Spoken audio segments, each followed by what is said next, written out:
பிதாசுதன் பரிசுத்த ஆவியின் பேராலே ஆமென். ஆண்டவர் உங்களோடு இருப்பாராக, உம் ஆன்மாவோடும் இருப்பாராக. இறைவாக்கினர் மலாக்கி எழுதிய புத்தகத்திலிருந்து வாசகம். அதிகாரம் 2, இறைவார்த்தை 16. மனமுறிவை நான் வெறுக்கிறேன் என்கிறார் இஸ்ரவேலின் கடவுளாகிய ஆண்டவர். மனமுறிவு செய்கிறவன் வன்முறையை மேலாடை கொண்டு மறைக்கிறான் என்கிறார் படைகளின் ஆண்டவர். ஆகையால் எச்சரிக்கையாய் இருங்கள், நம்பிக்கை துரோகம் செய்யாதீர்கள். ஆண்டவர் வழங்கும் அருள் வாக்கு. இறைவா உமக்கு நன்றி.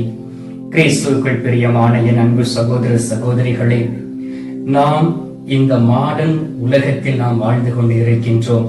கம்ப்யூட்டர் உலகத்தில் வாழ்கின்றோம். எல்லாம் நம்முடைய கரங்களுக்குள் இருக்கின்றன. இந்த செல்போன் வழியாக இந்த உலகத்தில் நடக்கக்கூடிய எல்லா காரியங்களையும் நாம் பார்க்கின்றோம். இந்த உலகத்தில் ஒரு மூலையில் எந்த ஒரு நிகழ்ச்சி நடந்தாலும் உடனடியாக அதை பார்க்கக்கூடிய ஒரு வல்லமையும் செயல்களும் இந்த செல்போனில் இருக்கின்றது. ஏனென்றால் இந்த செல்போனை உருவாக்கியது மனிதர். இதிலும் குறைபாடுகள் உண்டு. கடவுளால் உருவாக்கப்பட்ட எதிலும் குறைபாடுகள் இருக்காது. ஆனால் கணினிகள் எல்லாவற்றிலும் குறைபாடு இருக்கும். ஏன் அப்படி இருக்கக்கூடிய வேளையிலே ஏன் திருமண முறிவு வருகின்றது? ஏன் திருமணம் ஆனவர்கள் பிரிந்து வாழ்கிறார்கள்? ஆண்டவராகிய இயேசு கிறிஸ்துவுக்கு முன்பாக வந்து வார்த்தைப்பாடை கொடுத்து திருமணமான லட்சக்கணக்கான குடும்பங்கள் பிரிந்து போய் இருக்கின்றது. அதற்கு காரணம் என்ன? தன்னுடைய ஆசையின் பொருட்டு கணவரை கொலை செய்யக்கூடியவர்கள் இருக்கிறார்கள், மனைவியை கொலை செய்கிறவர்கள் இருக்கிறார்கள். தன்னுடைய ஆசையின் நிமித்தம் குழந்தைகளை கொலை செய்யக்கூடிய தாய்மார்களும் தந்தைமார்களும் உண்டு. அன்பார்ந்தவர்களே, இந்த நிகழ்ச்சிகள் எல்லாவற்றையும் நாம் செய்திகளாக வாசித்து இருக்கின்றோம். ஏன் இப்படிப்பட்ட செயல்கள் நடக்கின்றன? ஏன் இப்படிப்பட்ட கொடுமையான காரியங்கள் இந்த உலகத்தில் நடைபெற்றுக் கொண்டு இருக்கிறது என்று பார்த்தோம் என்றால், இப்படிப்பட்டவர்கள் ஆண்டவருக்கு முன்பாக வந்து வார்த்தைப்பாடு செய்து ஆண்டவருக்கு முன்பாக திருமணம் செய்தவர்கள் ஆண்டவருடைய வழிநடத்துதலின்படி நடவாமல் இருக்கிறபடியினால், அவர்கள் ஆண்டவருக்கு முன்பாக கொடுத்த வார்த்தைக்கு பிரமாணிக்கமாய் இல்லாதபடியினால் அவர்கள் ஆண்டவருக்கு முதலில் நம்பிக்கை துரோகம் செய்கிறார்கள். ஆண்டவருக்கு முன்பாக வந்து வார்த்தை கொடுக்கிறார்கள், அந்த வார்த்தையை கடைபிடிக்காதபடி ஆண்டவருக்கே நம்பிக்கை துரோகம் செய்கிறார்கள். முதலிலே நாம் இவ்வாறு செய்யக்கூடிய நேரத்திலே சாத்தானுக்கு இடம் கொடுக்கின்றோம். சாத்தான் நம்முடைய வாழ்க்கையில் கடந்து வரக்கூடிய வேளையிலே நம்முடைய குடும்பத்தில் பிளவு அடைப்பட்டுவிடும். பாருங்கள், பிரிவினை சகோதர சகோதரிகள் தெருவுக்கு ஒரு சபையை உருவாக்கி வைத்திருக்கிறார்கள். ஏன் அவர்கள் திருச்சபையில் இருந்து பிரிந்து போக வேண்டும்? திருச்சபை ஆண்டவராகிய இயேசு கிறிஸ்துடைய மனவாட்டி, அவரால் உருவாக்கப்பட்டது. பெந்தேகோஸ்தே நாளன்று திருச்சபை உருவாகியது. கிட்டத்தட்ட 2000 ஆண்டுகளாக இந்த திருச்சபை இருக்கின்றது. ஏன் இந்த திருச்சபைக்குள் இருந்து அவர்கள் பிளவினை கொண்டு வந்தார்கள்? இது சாத்தானுடைய செயல். திருச்சபை எவ்வாறு ஒரே குடும்பமாய் இருக்கின்றதோ அதே போல்தான் திருமண வாழ்க்கையும் ஒரே குடும்பமாய் அவர்கள் வாழ வேண்டும். வாக்களித்த ஆண்டவராகிய இயேசு கிறிஸ்து அன்னை மரியாளின் வழியாக இந்த உலகத்திற்கு கடந்து வந்தார். அப்பொழுது ஆண்டவர் புனித சூசேப்பரிடமும் அன்னை மரியாளிடமும் அவர் பேசினார். அதை கேட்டவுடனே கீழ்ப்படிந்து அந்த வார்த்தைக்கு பிரமாணிக்கமாய் இருந்தார்கள். எனவேதான் ஆண்டவராகிய இயேசு கிறிஸ்துவின் வழியாக இந்த மீட்பு நமக்கு கிடைத்தது. என்றும் நம் ஆண்டவராகிய இயேசு கிறிஸ்துவின் தாயாராய் இருக்கக்கூடிய அன்னை மரியாளையும் புனித சூசேப்பரையும் நாம் வணங்குகின்றோம், அவர்களுக்கு மரியாதை செலுத்துகின்றோம். அன்பார்ந்தவர்களே, எனவே நீங்கள் மிகவும் எச்சரிக்கையாய் இருக்க வேண்டும். உங்கள் கணவரை விட்டு பிரிந்து, நீங்கள் உங்களுடைய மனைவியை விட்டு பிரிந்து விவகாரத்தை வாங்கிவிட்டு எத்தனை பேர் சந்தோஷமாய் இருக்கிறீர்கள்? உங்களுடைய தாயினுடைய வார்த்தையை கேட்டு, உங்களுடைய தந்தையினுடைய வார்த்தையை கேட்டு உங்களுடைய திருமண வாழ்க்கையில் பிளவு வந்திருக்கிறது என்றால் அது சாத்தானுடைய செயல், கடவுளுடைய செயல் அல்ல. உங்களுக்கு எப்படிப்பட்ட ஒரு மனைவியை கொடுத்திருந்தாலும், எப்படிப்பட்ட ஒரு கணவரை கொடுத்திருந்தாலும், ஒரு குடிகாரனை கொடுத்திருந்தாலும், அவன் ஒரு உபச்சாரத்தை செய்து கொண்டு இருந்தாலும், உங்களால் அவரை திருத்த முடியும். எப்படி தெரியுமா? ஆண்டவருடைய சமூகத்தில் இருந்து ஜெபியுங்கள். எத்தனை மனைவிமார்கள், எத்தனை கணவர்மார்கள் தன்னுடைய கணவர் மனமாற வேண்டும், தன்னுடைய மனைவி மனமாற வேண்டும், என்னுடைய பிள்ளைகள் மனமாற வேண்டும், என்னுடைய தாய் தந்தையர்கள் மனமாற வேண்டும் என்று ஜெபம் செய்திருக்கிறீர்கள். நற்கருணை நாதனிடம் ஒப்புக் கொடுத்திருக்கிறீர்கள். திருமணத்திற்கு வருவார்கள் கோயிலுக்குள், அதன் பிறகு அவர்கள் கோயில் பக்கமே வரமாட்டார்கள். சில நேரங்களில் ஞாயிற்றுக்கிழமை வருவார்கள், கோயிலுக்கு வெளியே நிற்பார்கள். ஆண்டவருடைய பிரசன்னத்தை தேடி போக மாட்டார்கள்.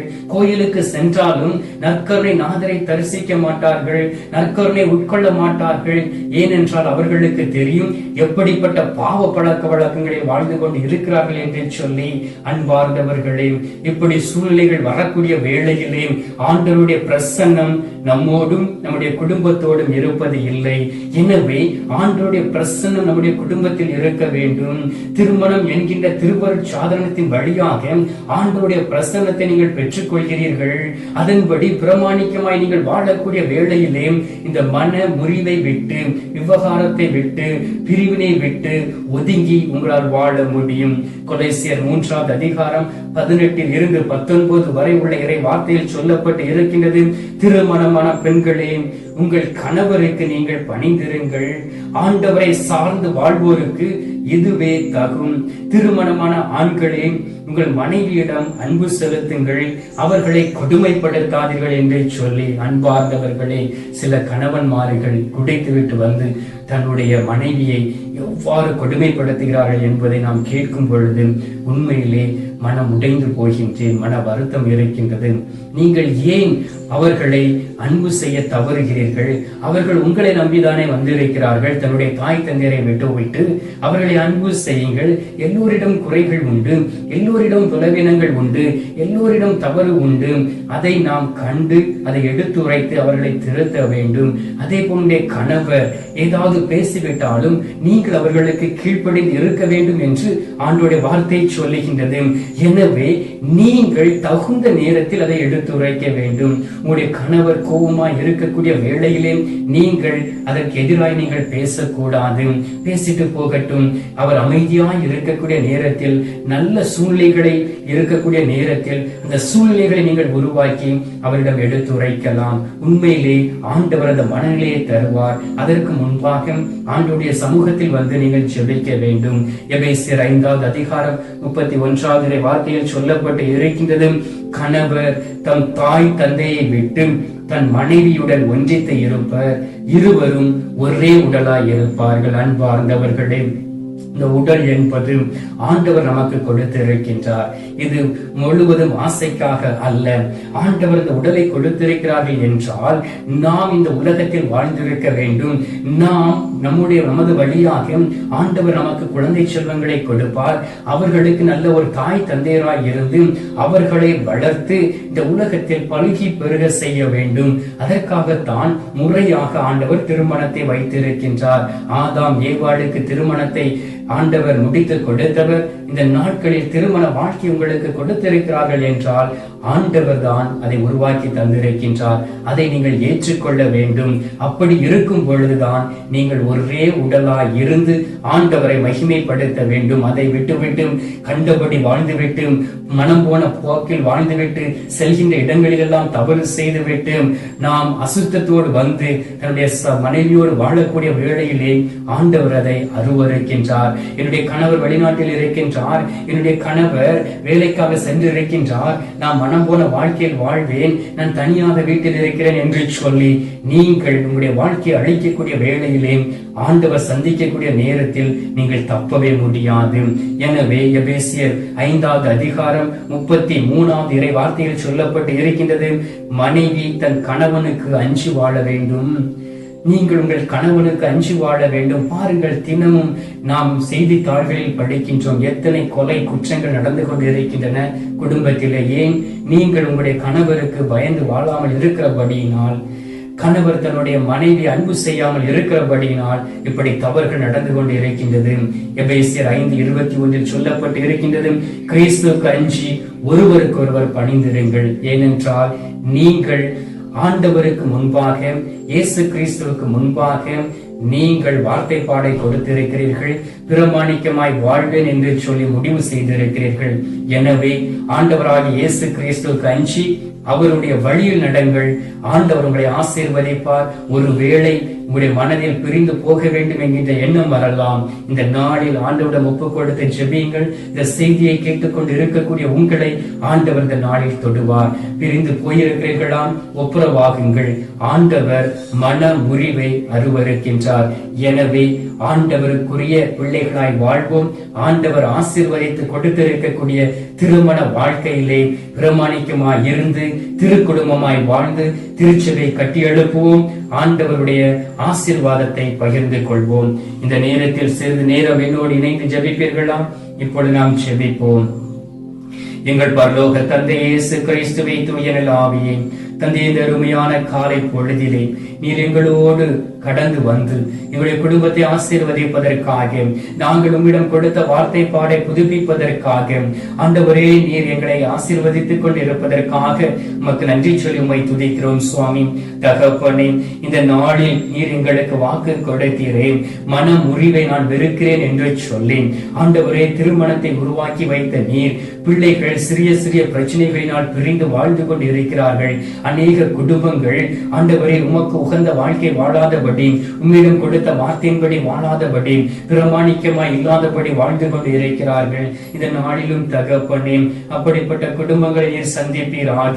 ஆண்டவரே, மன முறிவை நீர் ஏற்றுக்கொள்வது இல்லை, விண்ணகம் ஏற்றுக்கொள்வது இல்லை என்பதை அவர்களுக்கு நீர் புரிய வைத்திருக்கின்றீர். அவர்கள் எச்சரிக்கையோடு வாழ்ந்து ஆண்டவரே நம்பிக்கை துரோகம் ஒருவருக்கொருவர் செய்து விடாதபடி, ஆண்டவரே எப்பொழுதும் உம்மோடு இடைப்பட்டு உம்மிடம் ஆலோசனை கேட்டு நடக்கக்கூடிய பிள்ளைகளாய் நீர் அவர்களை மாற்றிடுவீராக. ஆண்டவரே, அநேக முறை அவர்கள் தங்களுடைய பேச்சினால் உம்மை சோர்வடைய செய்திருக்கலாம், அவர்களுடைய தாறுமாறான வாழ்க்கையினால் உம்மை புறக்கணித்திருக்கலாம். இந்த நேரத்தில் அதற்காக ஆண்டவரே மனம் உவந்து உம்மிடம் மன்னிப்பு கேட்கக்கூடிய குடும்பங்களை நீர் ஆசீர்வதியும். கணவர் மனைவிற்கு இடையே சமாதானத்தையும் அமைதியும் கொடுப்பீராக. அவர்கள் ஒரே உடலாய் இருந்து திருச்சபை கட்டி எழுப்புவார்கள் ஆக.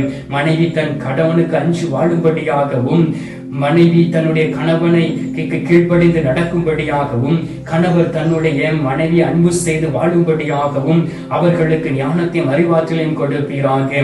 ஆண்டவரே, இருவரும் உமக்கு அஞ்சி ஒருவருக்கொருவர் பணிந்திருக்கும்படியாக உம்மை நோக்கி ஜெபிக்கிறோம். சுவாமி, எந்த ஒரு கொடுமையும் செய்து விடாதபடி, ஆண்டவரே மாமியார் மருமகளுக்கு இடையே பிரச்சனைகள் வந்து விடாதபடி அவர்களை ஆசீர்வதித்து வழிநடத்த வேண்டுமாய் உம்மை நோக்கி நாங்கள் ஜெபிக்கிறோம். சுவாமி தகப்பனே, இந்த அதிகாலையிலே நீர் எங்களை சந்தித்திருப்பதற்காக நன்றி. மன முறிவை நீர் வெறுக்கிறேன் என்று எங்களுக்கு கற்றுக் கொடுத்திருப்பதற்காக உமக்கு நன்றி. ஏன் மன முறிவு என்று எங்களுக்கு சொல்லிக் கொடுத்திருப்பதற்காக உமக்கு ஸ்தோத்திரம், ஸ்தோத்திரம், ஸ்தோத்திரம். மீட்பெரும் இரட்சகருமான இயேசுவின் திருக்கரத்தில் ஒப்புக் கொடுத்து எங்கள் தாய் கன்னிமரியாள் வழியாக ஜெபிக்கின்றோம். எங்கள் நல்ல தந்தையே, ஆமீன், ஆமீன். பரலோகத்தில் இருக்கிற எங்கள் பிதாவே, உம்முடைய நாமம் அர்ச்சிக்கப்படுவதாக, உம்முடைய ராஜ்யம் வருக, உம்முடைய சித்தம் பரலோகத்தில் செய்யப்படுவது போல பூலோகத்திலும் செய்யப்படுவதாக. எங்கள் அனுதின உணவை எங்களுக்கு இங்கு அழைத்தருளும். எங்களுக்கு தீமை செய்கிறவர்களை நாங்கள் பொறுப்பது போல எங்கள் பாவங்களை பொறுத்தருளும். எங்களை சோதனை விடவிடாதையும் தீமையிலிருந்து எங்களை ரட்சித்தருளும். ஆமே. அருள் நிறைந்த மரியே வாழ்க, கர்த்தர் உடனே பெண்களுக்குள் ஆசீர்வதிக்கப்பட்டவள் நீர். உம்முடைய திரு வயிற்றின் கனி ஆகிய இயேசும் ஆசீர்வதிக்கப்பட்டவரே. அஜேஷ்ட மரியே, சர்வேசுடைய மாதாவே, பாவிகளா இருக்கிற எங்களுக்காக இப்பொழுதும் எங்கள் மரண நேரத்திலும் வேண்டிக் கொள்ளும். ஆமேன்.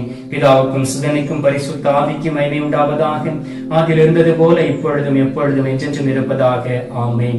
அன்பார்ந்தவர்களே, ஆண்டவர் நம்முடைய ஜெபத்தை கேட்டிருக்கின்றார். மகிழ்ச்சியோடு கணவன் மனைவியுமாக இணைந்து வாழ்வோம். ஆண்டவர் தரக்கூடிய ஆசீர்வாதத்தை பெற்றுக் கொள்வோம்.